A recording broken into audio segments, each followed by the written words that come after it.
যখন জাতিকে দিক নির্দেশনা দেয়া নেতৃত্ব দানকারীরা কেউ মৃত, কেউ কারাগারে অথবা কেউ বিভ্রান্ত, কালো অন্ধকারে ছেয়ে থাকা দেশকে আলো দেখাতে ঠিক তখনই দেশের রাজনৈতিক অঙ্গনে হাজির হন বঙ্গবন্ধু কন্যা শেখ হাসিনা। এদিকে শেখ হাসিনার সাথে হাত মিলিয়েছে সেনাপ্রধান ওয়াকারুজ্জামান। ডক্টর ইউনূসের বিপক্ষে কাজ করতে বলেছে শেখ হাসিনা। এমনই গোপন তথ্য ফাঁস হয়েছে। আবার বিদায়ের পথে হাঁটছে ডক্টর ইউনূসের সরকার। ওদের আর ক্ষমা নাই। বাংলাদেশের মানুষের ভাগ্যে আর কাউকে চিনিমিনি খেলতে দেবো না, এটা হলো পরিষ্কার কথা। সাবেক প্রধানমন্ত্রী শেখ হাসিনাকে ফেরত চেয়ে বাংলাদেশ সরকারের চিঠি দেওয়ার ঘটনায় আবারও হুমকি দিয়েছে পশ্চিমবঙ্গের বিজেপি নেতা শুভেন্দু অধিকারী। শুধু তাই নয়, বাংলাদেশের ভারত এবং আমেরিকাকে কেন্দ্র করে দুটো ঘটনা এবং দুটো ঘটনাই খুবই গুরুত্বপূর্ণ। দুটো ঘটনার সঙ্গে শেখ হাসিনা এবং ডক্টর ইউনূসের সংযোগ রয়েছে, বাংলাদেশের সার্বিক অবস্থা সংযোগ রয়েছে। শেখ হাসিনাকে নিয়ে ভারতে কি হচ্ছে, শেখ হাসিনাকে নিয়ে যুক্তরাষ্ট্র কি বলল? বাংলাদেশকে একটি ব্যর্থ রাষ্ট্রে পরিণত করার জন্য দেশি এবং বিদেশি যারা শক্তি সমূহ রয়েছেন তারা বহুদিন ধরে যে চক্রান্ত চালিয়ে আসছিলেন। এখন যে বাংলাদেশ আমরা দেখছি, এই বাংলাদেশের নাম হচ্ছে বাংলাদেশ। তবে আরেকটা বাংলাদেশের স্বপ্ন দেখছে শিক্ষার্থীরা, আর শিক্ষার্থীদের এই স্বপ্নের পেছনে সাম্প্রতিক সময়ে ভারত যেরকম বাড়াবাড়ি শুরু করেছে, তাতে বাংলাদেশকে সতর্ক থাকতে হবে। কেউ কেউ শঙ্কাও করছেন ভারত হয়তো কোনো একদিন বাংলাদেশ দখল করতে আসতেও পারে। মাত্র 5% মানুষ তখন শেখ হাসিনা এবং আওয়ামী লীগের পক্ষে ছিলেন, কিন্তু সময় যত গড়াচ্ছে, দিন যত যাচ্ছে, ততই খুব অদ্ভুত রকম ভাবে শেখ হাসিনা যেন আরো শক্তিশালী ভাবে মানুষের মনে জায়গা করে নিচ্ছে। বাংলাদেশের রাজনীতির আকাশে কালো মেঘ দেখা দিয়েছে। ডক্টর মোহাম্মদ ইউনূস তার জীবনে কখনোই এরকম অসংলগ্ন কথা বলেননি। আপনি চেয়ার থেকে নামেন, আমার চ্যালেঞ্জ নেওয়া লাগবে না, বাংলাদেশের 18 কোটি মানুষ আপনার বিপক্ষে চ্যালেঞ্জ দেবে। ওই দিন আপনার কুকীর্তিগুলা তুলে ধরবে। অবশেষে সফল হয়ে যায় শেখ হাসিনার পরিকল্পনা। শেখ হাসিনার সাথে অনেকেই হাত মিলিয়েছে, শেখ হাসিনাকে অনেকেই সাপোর্ট দিচ্ছে বাংলাদেশে আসার জন্য। অন্যদিকে বাংলাদেশে থেকেও অনেক নেতাকর্মীরা শেখ হাসিনার সাথে যোগাযোগ করতেছে এবং শেখ হাসিনাকে দেশে আনার মাস্টার প্ল্যান করে। সেই প্ল্যানগুলা তাদের সফল হয়ে যায়। আপনারা সম্পূর্ণ ভিডিও দেখলে অবাক হয়ে যাবেন দেশে থেকেও অনেকে কিভাবে এই কাজগুলা করতে পারে। এইসব বিষয়ে আমরা পর্যালোচনা করে অনেক তথ্য পাই, অনেক ভিডিও পাই। সেই ভিডিও ক্লিপগুলা আপনাদের সামনে এক এক করে তুলে ধরবো। ভিডিওটা কিছুটা লং হবে, কিন্তু অনেক তথ্য জানতে পারবেন। এবং এই নিয়ে আমাদের দেশের বর্তমান সরকার ডক্টর ইউনূস তিনিও কিন্তু একটা সিদ্ধান্ত নেন। সাধারণ মানুষরা কিন্তু ডক্টর ইউনূসকে বলতেছে তিনি নাকি দেশ চালাতে পারছেন না। ডক্টর ইউনূসের যারা উপদেষ্টা রয়েছে তাদের ভুলগুলা সাধারণ মানুষরা তুলে ধরতেছে। গাইজ, সবকিছুই আপনারা এই ভিডিওর মাধ্যমে দেখতে পারবেন। ধারাবাহিকলি সম্পূর্ণ ভিডিও দেখবেন এবং ভিডিও শেষে আপনাদের মন্তব্য করবেন এইসব বিষয়গুলো নিয়ে, শেখ হাসিনাকে নিয়ে। অন্যদিকে শেখ হাসিনার সাথে যারা হাত মিলিয়েছে, ইন্টারন্যাশনাল কান্ট্রিগুলোও কিন্তু রয়েছে, সেইগুলো নিয়ে। অন্যদিকে আমাদের দেশের বর্তমান সরকার ডক্টর ইউনূসকে নিয়ে এই জায়গাগুলো দেখেন। সাম্প্রতিক সময়ে ভারত যেরকম বাড়াবাড়ি শুরু করেছে, তাতে বাংলাদেশকে সতর্ক থাকতে হবে।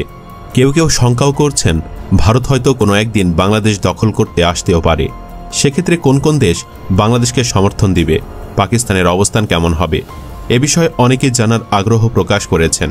শুরুতে জানিয়ে রাখি, ভারতের বিপক্ষে লড়তে পাকিস্তান বরাবরই প্রস্তুত।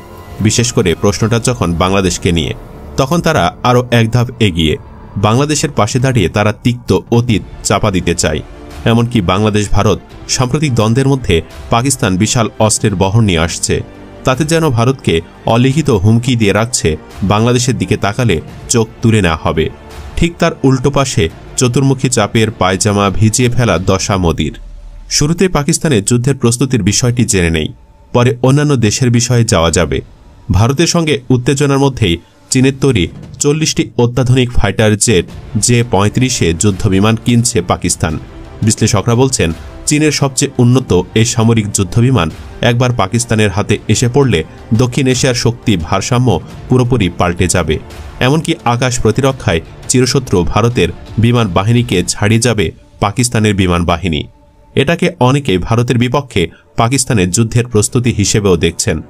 দক্ষিণ এশিয়ার চিরশত্রু দুই দেশ ভারত ও পাকিস্তান বরাবরই সামরিক সক্ষমতায় একে অপরের চেয়ে এগিয়ে থাকতে চলে প্রতিযোগিতা। মূল্যস্ফীতি চরমে থাকলেও সামরিক খাতে ব্যয় বাড়িয়ে সবসময় আন্তর্জাতিক গণমাধ্যমের শিরোনামে থাকে ইসলামাবাদ।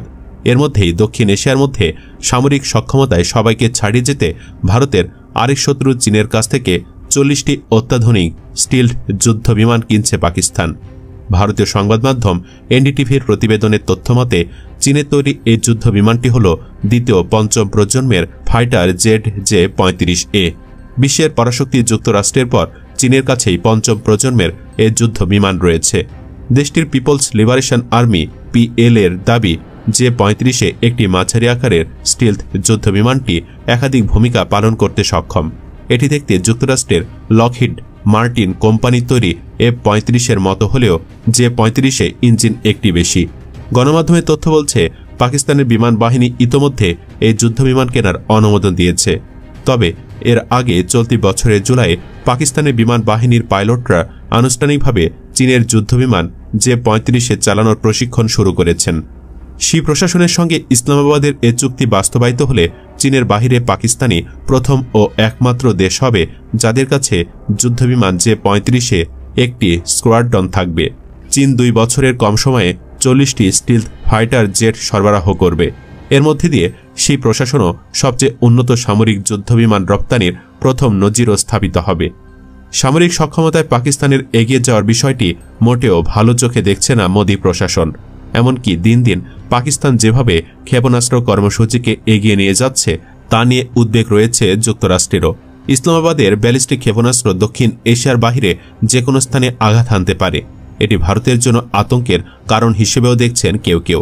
এ বিষয়ে মন্তব্য না করলেও বিশ্লেষকদের মতে এর মধ্যে দিয়ে ভারতের আঞ্চলিক প্রধান 2 শত্রুর ঘনিষ্ঠতা আরও বাড়বে। পাকিস্তানের সামরিক শক্তি বাড়ায় মোদির মাথা ব্যথা বেড়ে যাওয়ায় আরেকটি কারণ বাংলাদেশ। কারণ হাসিনার পতনের পর বাংলাদেশের সাথে ভারতের সম্পর্কের অবনতি হয়েছে। বিপরীতে আবার পাকিস্তানের সাথে সখ্যতা বেড়েছে। তাতে পাকিস্তানের শক্তি বাড়া মানে বাংলাদেশেরও শক্তি বেড়ে যাওয়া। আর বাংলাদেশের শক্তি বেড়ে যাওয়ায় স্বাভাবিকভাবেই মোদি খুশি হবে না।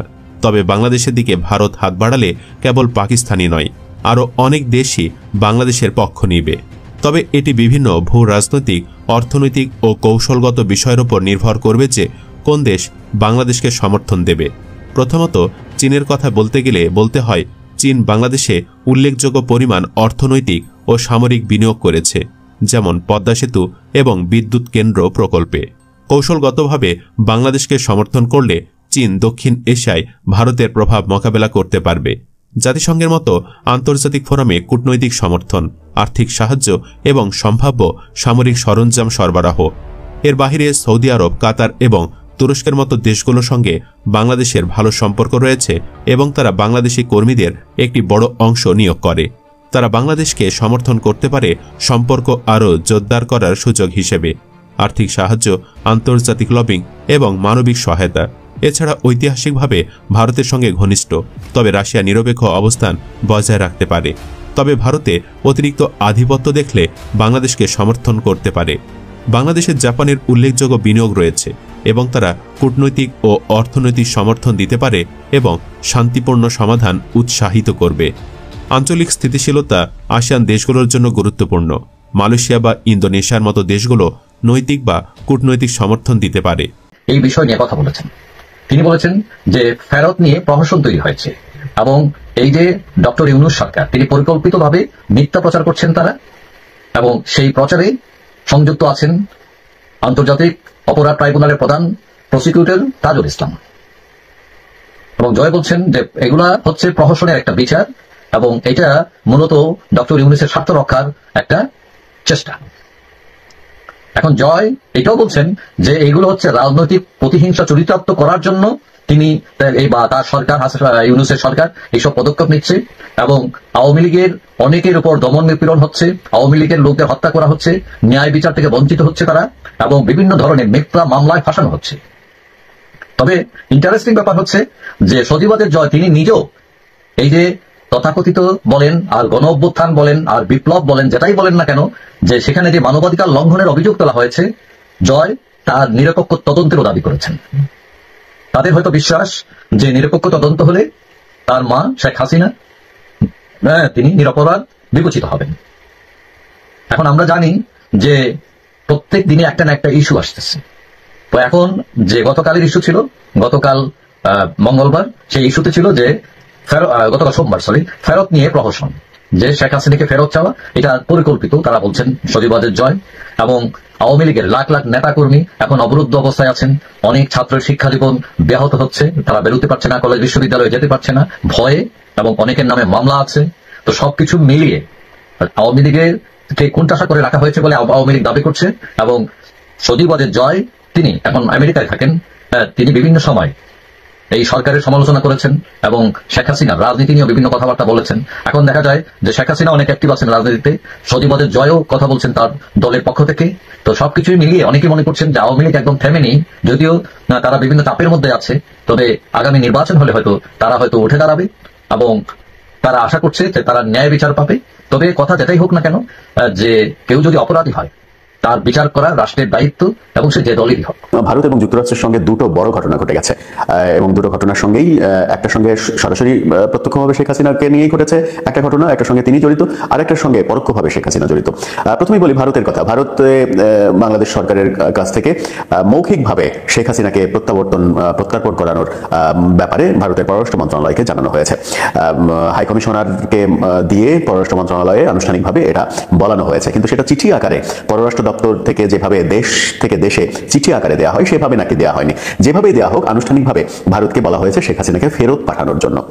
ভারতের পররাষ্ট্র মন্ত্রণালয়ের মুখপাত্র সংবাদ সম্মেলন করে সেটা স্বীকারও করেছেন যে বাংলাদেশ থেকে আনুষ্ঠানিকভাবে এরকম একটা প্রস্তাবনা দেওয়া হয়েছে। কিন্তু মজার ব্যাপার হচ্ছে, পরবর্তী সেই কথা বলার পরে তাকে যখন প্রশ্ন করা হয় ভারতের অবস্থান কি, তখন পররাষ্ট্র মন্ত্রণালয় থেকে জানানো হয় নো কমেন্টস, অর্থাৎ শেখ হাসিনার এই ব্যাপারে ভারত কোনো কমেন্টস করতে চায়নি। নো কমেন্টসই কি এক ধরনের বার্তা দেয় না? সেটাই এখন আলোচনার বিষয় হতে পারে। নো কমেন্টস অনেক বার্তা দিতে পারে। সার্কামস্টেন্সেস যদি বিবেচনা করা হয়, সার্বিক অবস্থা যদি বিবেচনা করা হয়, তাহলে নো কমেন্টসের ব্যাখ্যাটা এরকম আসতে পারে যে তুমি চিঠি দাও আর যাই দাও, আমরা কেয়ার করলাম না, এরকম ব্যাখ্যা আসতে পারে। আবার আর একটা ব্যাখ্যা, সহজ সরলভাবে ব্যাখ্যা আসতে পারে যে এই ব্যাপারে আপাতত আমরা হ্যাঁ না কোনো কিছুই বলতে চাচ্ছি না, মন্তব্য করতে যাচ্ছি না। তবে শেখ হাসিনার এই বিষয়ে ভারত এবং বাংলাদেশের সম্পর্ক যে পর্যায়ে গেছে, তাতে আমার মনে হয় যে প্রথম কথাটাই সত্য হতে পারে যে তুমি চিঠি দাও আর যাই করো, কেয়ার করলাম না। অর্থাৎ বাংলাদেশের এই চাওয়াটাকে ভারত তাদের ধর্তব্যের মধ্যে নিচ্ছে না এবং কেয়ার করছে না। তার মানে শেখ হাসিনাকে কি ভারত ফেরত দিতে চায় না আদতেও? ঘটনাক্রমে তাই মনে হয় যে শেখ হাসিনাকে ভারত ফেরত দেবে না। বাংলাদেশ যত ধরনের পদক্ষেপই গ্রহণ করুক না কেন, বাংলাদেশ তার প্রথম পদক্ষেপ গ্রহণ করেছে, শেখ হাসিনাকে ফেরত চেয়েছে আনুষ্ঠানিকভাবে, কিন্তু সেই ব্যাপারে ভারত টু শব্দটিও করেনি। যখন ভারত টু শব্দটিও করলো না, তখন আজকে ভারতের পররাষ্ট্রমন্ত্রী, বিদেশমন্ত্রী যাকে বলা হয়, জয়শঙ্কর, তিনি আমেরিকা সফরে চলে গেছেন। 6 দিনের আমেরিকা সফরে তিনি গিয়েছেন এবং সেখানে বাংলাদেশ প্রসঙ্গে আলোচনা হবে বলেও ভারতের বিভিন্ন গণমাধ্যম বলছে। জয়শঙ্কর যখন আমেরিকায় গিয়েছেন, তখন গতকাল বাংলাদেশে একটা বড় ঘটনা ঘটেছে। কি ঘটনা ঘটেছে? আমেরিকার নিরাপত্তা উপদেষ্টা জ্যাক সুলিভান, তিনি বাংলাদেশের প্রধান উপদেষ্টা ডক্টর মোহাম্মদ ইউনুসকে ফোন দিয়েছেন। ফোনে তাদের দীর্ঘক্ষণ কথা হয়েছে। জয়শঙ্কর যখন আমেরিকার পথে, তখন সুলিভানের এই ফোন ত্রিপক্ষীয় সম্পর্কের ব্যাপারে কোনো বার্তা দিল কিনা সেটা গুরুত্বপূর্ণ একটা ব্যাপার। শোনা যাচ্ছে যে এই ফোনে জ্যাক সুলিভান বাংলাদেশে মানবাধিকারের সংকট এবং মানবাধিকার যেন ঠিক রাখা হয় সেই ব্যাপারে তাগিদ দিয়েছেন ডক্টর ইউনুসকে। জেনারেল ওয়াকারের সাথে এখনো তারেক সিদ্দিকী বা শেখ হাসিনা যোগাযোগ আছে, এখনো ইন্ডিয়ার ইন্টারেস্ট দেখছে, যেহেতু ইন্ডিয়ার সাথে যারা কাজ করতেছে তাদেরকে এখনো সরাচ্ছে না। একটা ছোট্ট একটা প্রুফ দেখাবো, এটা যদি আপনি প্রুফ মনে করেন করতে পারেন। সেটা হচ্ছে, আপনারা সবাই কয়েকদিন আগে যে বিডিআর পিলখানা নিয়ে যে আমরা যখন বিভিন্ন কথাবার্তা বলছি, আপনি একটা ভিডিও দেখেছেন যেখানে ক্যাপ্টেন তানভীর হায়দার নূরের ওয়াইফ তাসনুভা ভাবি, উনি বলছেন যে আমি যখন ওখানে ছিলাম তখন হিন্দি ভাষাভাষীর লোক তার কাছে এসেছিল, বাসায় এসেছিল এবং হিন্দি ভাষায় কথা বলছিল। This is very important. Hindi ভাষায় কারা কথা বলে? ভারতের লোকজন কথা বলে। সো এটার সাথে যে যখন সামনে কমিশন হবে তখন এই জিনিসগুলো উঠে আসবে, ভাবি সাক্ষী দিবে ওখানে। এবং হিন্দি ভাষীর লোক শুধু একটা নয়, মাল্টিপল সাক্ষী আছে, এটার মাল্টিপল ভিডিও ক্লিপ আছে যে হিন্দি ভাষায় কথা বলতেছে, এগুলো সাক্ষী আছে। আমি বিশ্বাস করি যেগুলো আছে, সিসি ফুটেজ যেগুলো জমা দিয়ে হয়েছিল ওগুলো গায়েব হয়ে গেছে, বাট এগুলো কারো না কারো কাছে আছে, এগুলো সামনে আসবে। এই তানভীর ভাবির ছেলেটা গত অক্টোবরে আইএসএসবি দিয়েছে। 5ই অক্টোবর তার আইএসএসবি ছিল, কিন্তু 3rd অক্টোবর তাকে তার কিছু আর্মি শুভানুধ্যায়ী কোর্সমেট, আমি এখানে নাম বলবো না, তারা কনফার্ম করে দিয়েছে যে আপনার ছেলে, আপনি যেহেতু ভাবি একটা কনক সার্ভারের কাছে দিয়েছিল, একটা লাইভ করেছিল, যে কনক সার্ভারকে বলেন যে একটা গ্রিন কার্ড দিয়ে দিতে আইএসএসবির 3 তারিখে। তখন কিন্তু আইএসএসবি শুরু হয়নি। এখন উনি 3 তারিখে জানে যে তার ছেলে আইএসএসবিতে থ্রু হবে না। তাকে নাম্বার অফ টাইম ভাবি এজির কাছে অ্যাপ্লাই করেছে, এই যে 5ই আগস্টের আগেও করেছে, পরেও করেছে, বাট তাকে কোনো কোঅপারেশন করা হয় নাই। কিন্তু যেদিন উনি ফোন করেছে, ফোন করে লাইভে সাংবাদিকদের কাছে বলেছে যে পিলখানা ওখানে হিন্দি ভাষার কথাবার্তা আমি শুনেছি, এর পরের দিন ব্রিগেডিয়ার জেনারেল এহসান, স্টাফ জেনারেল ওয়াকার স্যারের স্টাফ, সে ফোন করেছে ভাবিকে, ফোন করে বলেছে, ভাবি আপনার কি লাগবে, ছেলের আইএসএসবি, টাকা পয়সা, যত কিছু, যত ধরনের সমস্যা আছে, everything will be solved. So ভাবির এখন খুব সুবিধা হয়েছে না, ওনার সমস্ত প্রবলেম সলভ হয়ে যাবে। এবং জেনারেল ওয়াকারের সাথে দেখা করে যাওয়ার জন্য বলেছে ব্রিগেডিয়ার হোসেন। সো এটা থেকে আপনি কি যোগসূত্রটা পাচ্ছেন? যখনই উনার কোনো সমস্যার সমাধান সেনাবাহিনী করতেছে না, যেই ভারতের এগেনস্টে উনি কথা বলছে, সাথে সাথে জেনারেল ওয়াকারের স্টাফ চলে যাচ্ছে ভাবির কাছে যোগাযোগ করতেছে যে আপনার কি কি সমস্যা আছে, সব সমস্যার সমাধান হয়ে যাবে, ছেলের আইসিসবি হয়ে যাবে। এ থেকে আপনি কি ডিরেকশন টানবেন? ডিরেকশন একটাই, এতদিন আমরা যে দেখতেছি যে এই কমিশনগুলা সরকার করতে দিচ্ছে না, এর পিছনে যে ভারতীয় হেজিমনি আছে এবং General Walker is part of it. Clear. পরবর্তীতে ভাবি আরো বলেছে যে একটা গ্রুপের সাথে গিয়েছিল আমাদের আইন উপদেষ্টা আসিফ নজরুলের সাথে দেখা করার জন্য। He was very reluctant even to look at her. হ্যাঁ আমি কি বলছি আমি শুনছি, but body language everything was very, মানে উনি ভারতের কথা বলছে দেখে উনি অস্পৃশ্য হয়ে গেছে।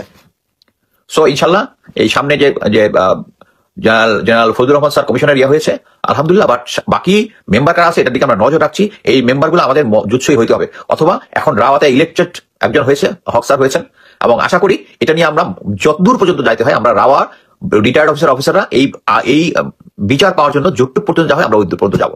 এবং আমি এখনো জেনারেল ওয়াকার স্যারকে বলবো তারেক সিদ্দিকী এবং শেখ হাসিনার কথা করে বাংলাদেশের দিকে তাকান। আপনি বাংলাদেশের দিকে তাকাচ্ছেন না। যে নরেন্দ্র মোদী বাংলাদেশকে উত্তাল করার চেষ্টা করেছেন, বাংলাদেশকে অকার্যকর করার চেষ্টা করেছেন, বাংলাদেশকে ব্যর্থ করার চেষ্টা করেছেন, সেই নরেন্দ্র মোদী এবার চাপের মধ্যে রয়েছেন। সেই নরেন্দ্র মোদীকে এবার চোর সম্বোধন করা হয়েছে পার্লামেন্টে। যে শুভেন্দু অধিকারী বাংলাদেশের হাই কমিশনে আক্রমণ করিয়েছিলেন, বাংলাদেশের পণ্য রপ্তানিতে বাধা সৃষ্টি করেছেন, বাংলাদেশকে না খাইয়ে মারবেন, সেই শুভেন্দু অধিকারীকে এবার জুতা পেটা করা হয়েছে। শাস্তি পেতে শুরু করেছে ভারতের সেই সব ব্যক্তিরা যারা বাংলাদেশকে ব্যর্থ করার এক নীল নকশা এঁকেছিলেন। দর্শক, পাশাপাশি ভারতের জন্য আরো বড় বড় খবর আসতে শুরু করেছে। চলুন সেই খবরগুলো একটা একটা দেবো আপনাদের। প্রিয় দর্শক, ওপারের দিদির পাশেই থাকা শুভেন্দু অধিকারী অর্থাৎ তৃণমূল কংগ্রেসের সেই শুভেন্দু অধিকারী এখন বিজেপি নেতা। তিনি চেষ্টা করেছিলেন পশ্চিমবাংলার কি করে বিজেপিকে শক্তিশালী করা যায়, মানে তিনি মুখ্যমন্ত্রী হতে পারেন মমতাকে হটিয়ে।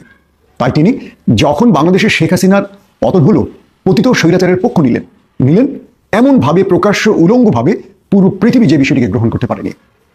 যখন একটা রাষ্ট্রের সাথে আরেকটা রাষ্ট্রের যত শত্রুতাই থাকুক, পররাষ্ট্রনীতি বা কূটনীতির কিছু বিষয় থাকে, ভাষা থাকে বা কিছু শিষ্টাচার থাকে, যেগুলো একটাও তিনি অবলম্বন করেননি, বরং সেগুলোকে তিনি অবজ্ঞা করেছিলেন। আমাদের আগরতলায় বাংলাদেশের উপ হাইকমিশনে যে অ্যাটাক করা হলো, ভাঙচুর করা হলো, বাংলাদেশের পতাকা পোড়ানো হলো, এটার পেছনে শুভেন্দু অধিকারী ছিলেন। তিনি ঘোষণা দিয়েছিলেন বাংলাদেশে আলু রপ্তানি বন্ধ হবে, পেঁয়াজ রপ্তানি বন্ধ হবে, বাংলাদেশের মুসলমানদের চিকিৎসা দেওয়া বন্ধ হবে।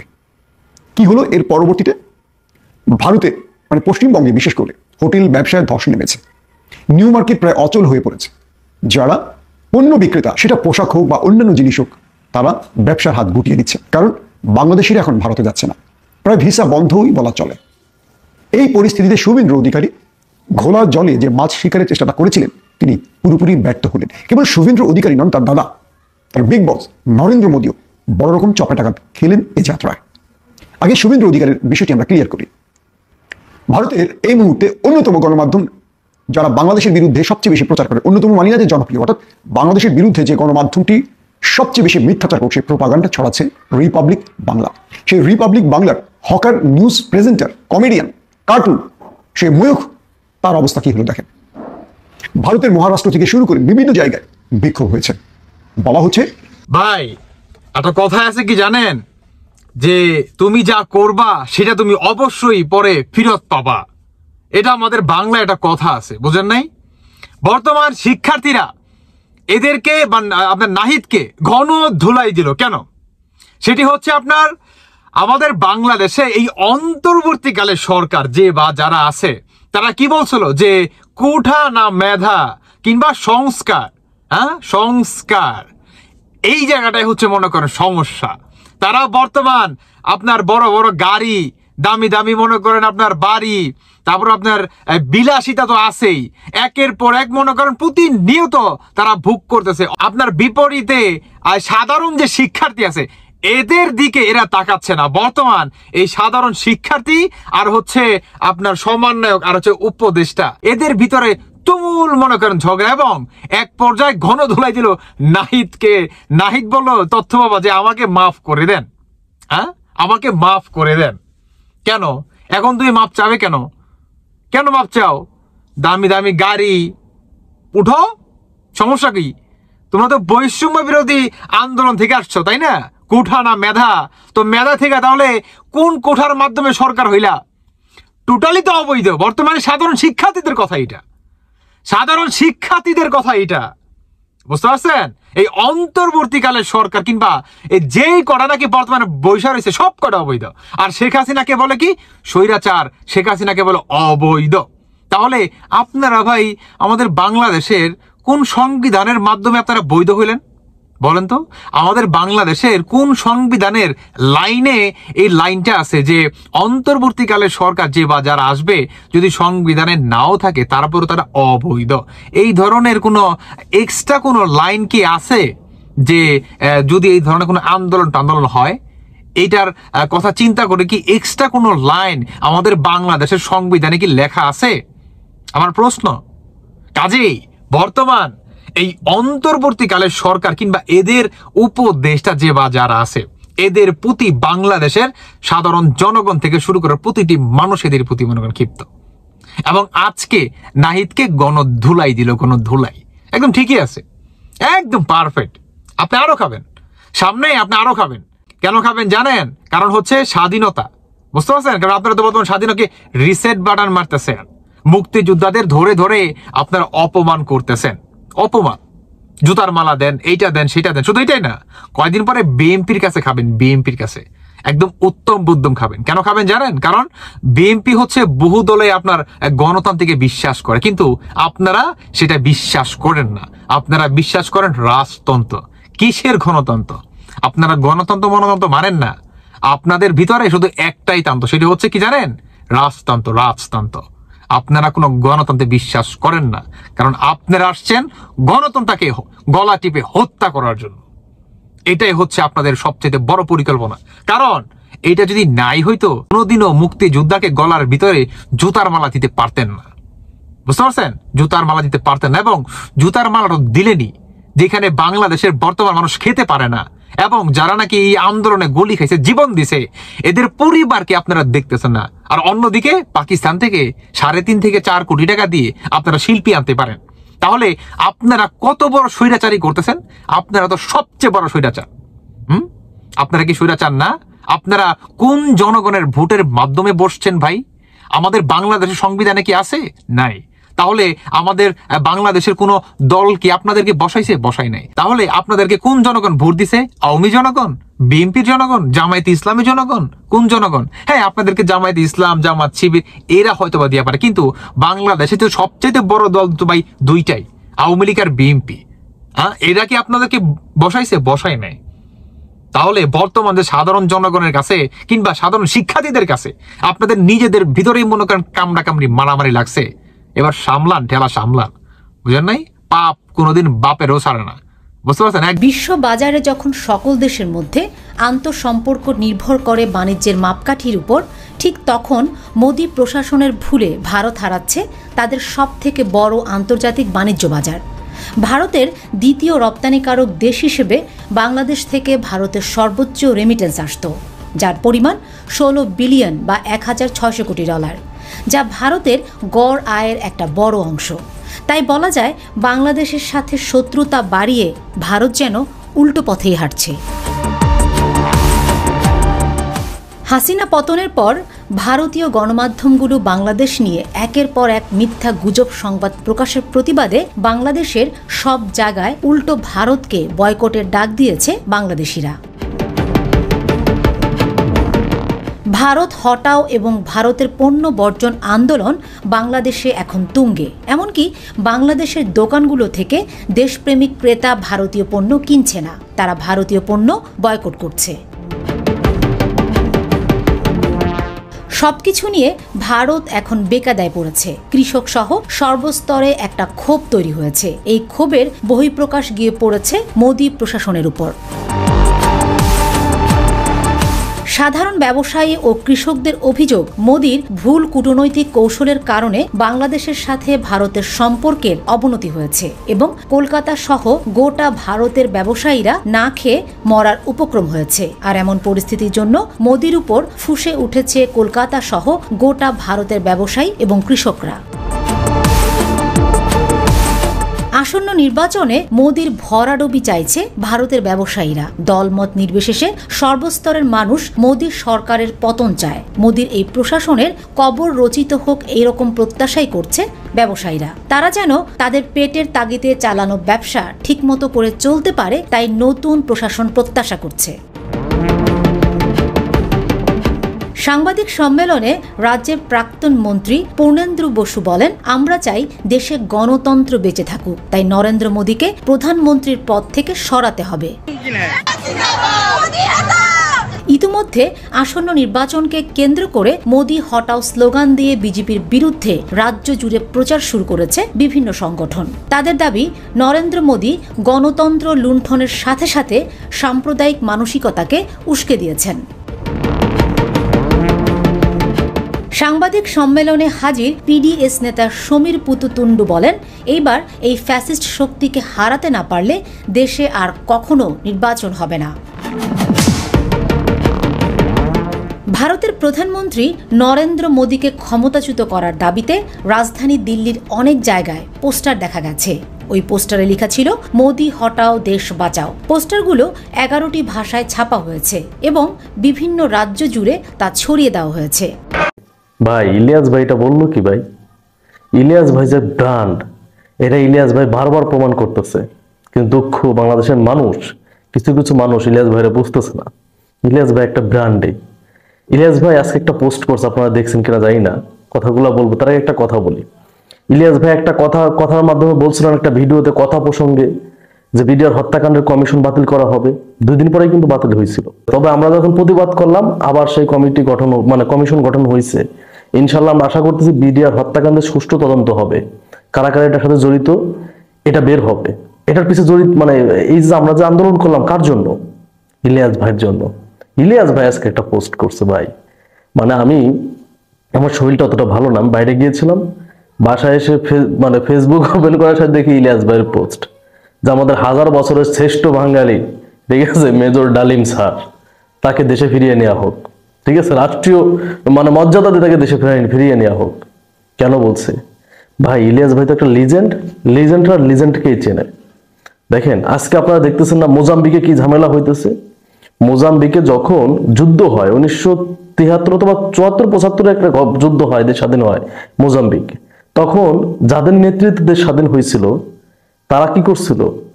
তারা এতদিন ওই দেশে স্বৈরতন্ত্র চালাইছে। এবার এসে মানুষ আন্দোলন করতেছে, দেখছেন এই যে এখন 2-1 দিনের ঘটনা দেখেন, আন্দোলন করতেছে মানুষ।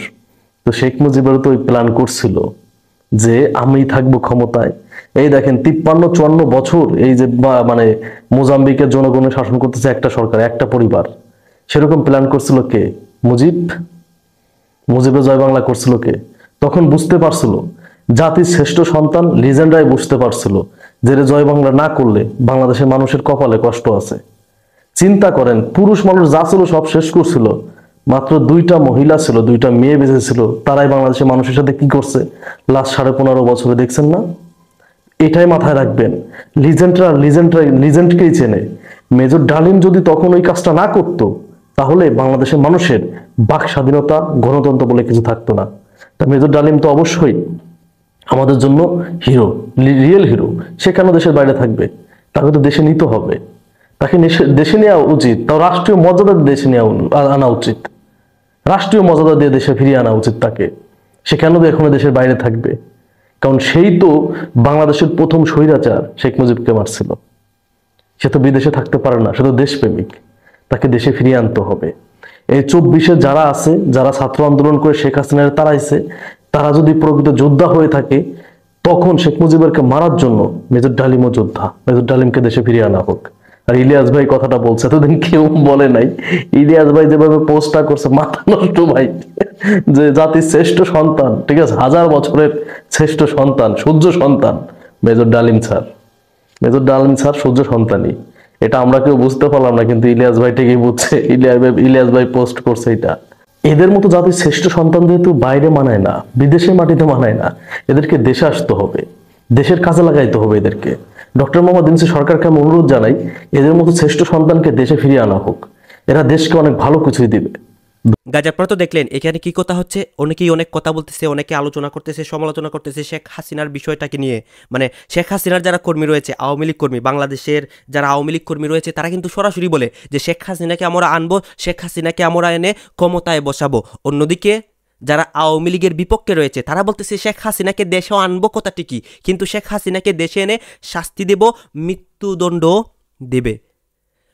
দর্শক শ্রোতা, এতক্ষণ আপনাদেরকে যা কিছু দেখিয়েছি সব কিছু কিন্তু আমরা সোশ্যাল মিডিয়া থেকে সংগ্রহ করেছি, এখানে আমাদের নিজস্ব কোনো মন্তব্য নেই। এইসব দেখে আপনাদের কি মনে হচ্ছে এবং আপনাদের মন্তব্য কি, এটা কিন্তু আপনারা অবশ্যই কমেন্ট বক্সে লিখে যাবেন। এবং আপনাদের কাছে আমার একটা রিকোয়েস্ট থাকবে, আমার চ্যানেলটি সাবস্ক্রাইব করবেন এবং পাশে থাকা বেল আইকনটি অবশ্যই বাজিয়ে যাবেন, যাতে করে নেক্সট ভিডিওটা সবার আগে আপনাদের কাছে পৌঁছায়। ধন্যবাদ।